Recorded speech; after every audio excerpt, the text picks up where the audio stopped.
আচ্ছা সৈকত, একটা জিনিস কখনো ভেবে দেখেছো? তুমি তো কখনো আমাকে দেখতে চাওনি, কিংবা কখনো কোনো ছবিও চাওনি, ভিডিও কলও দাওনি। তোমাকে আমি প্রচন্ড ভালোবাসি। আমার কল্পনায় তোমার একটা চিত্র এঁকে রেখেছে, আমি জানি তুমি অনেক সুন্দর।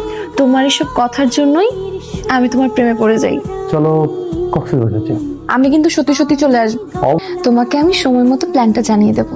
আমার ফ্রেন্ড সার্কেলরা বলছিল ওদেরকে ট্রিট দিতে হবে, ওই জন্য আমার 5,000 টাকা লাগবে। থ্যাংক ইউ বাবা। মেয়েকে না এত টাকা দিয়ে দিয়ে মাথায় তুলে ফেলো না। তুই নাকি বাসা থেকে 5,000 টাকা উঠে আনছিস আমাদেরকে চটপটি খাওয়ানোর নামে।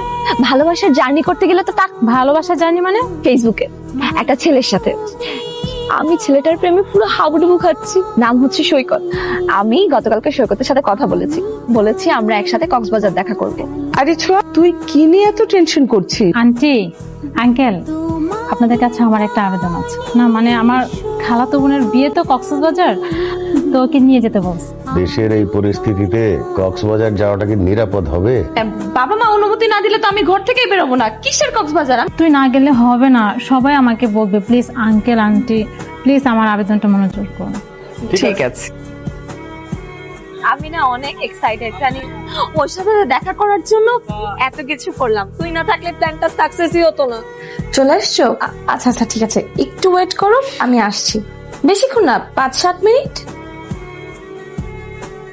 আমি তোমাকে নিয়ে যতটা ভেবেছিলাম তুমি তার চাইতে অনেক বেশি সুন্দর। তুমি যতটা সুন্দর বলছো ততটা সুন্দর আমি নই। পৃথিবীতে কেউ যদি কাউকে মন থেকে ভালোবাসে, তার কাছে সেই মানুষটা পৃথিবীর সবচেয়ে সুন্দর মানুষ হয়ে ওঠে। এই যে দেখো, আমরা ফেসবুকে প্রেম করলাম, দুজন দুজনের কাছে আসলাম, এত ভালোবাসা, এরপরেও আমাদের দুজনকে চিনতে হলো পোশাকের বিবরণ। ট্রেন দিয়ে আসতে আসতে তোমাকে নিয়ে কত কিছু যে ভেবেছি।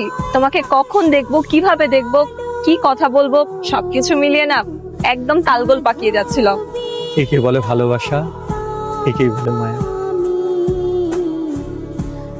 কাছাকাছি গিয়ে কি বুঝলাম, মানুষটা আমার প্রত্যাশা থেকেও অনেক বেশি ভালো। তুই বিশ্বাস করবি না রে, ও এত ভালো একজন মানুষ। তাই বুঝি? শোন, এটাকে বলে বন্ধু ভাগ্য। আসলে কি জানিস, সবার জীবনে ভালো বন্ধু বা ভালো স্বামী জুটে। আমি তোর বান্ধবী হিসেবে অনেক খুশি যে তুই তোর মনের মতো একজন ভালো বন্ধু পেয়েছিস। এত চিন্তা করিস না, তুইও খুব ভালো একজন স্বামী পাবি।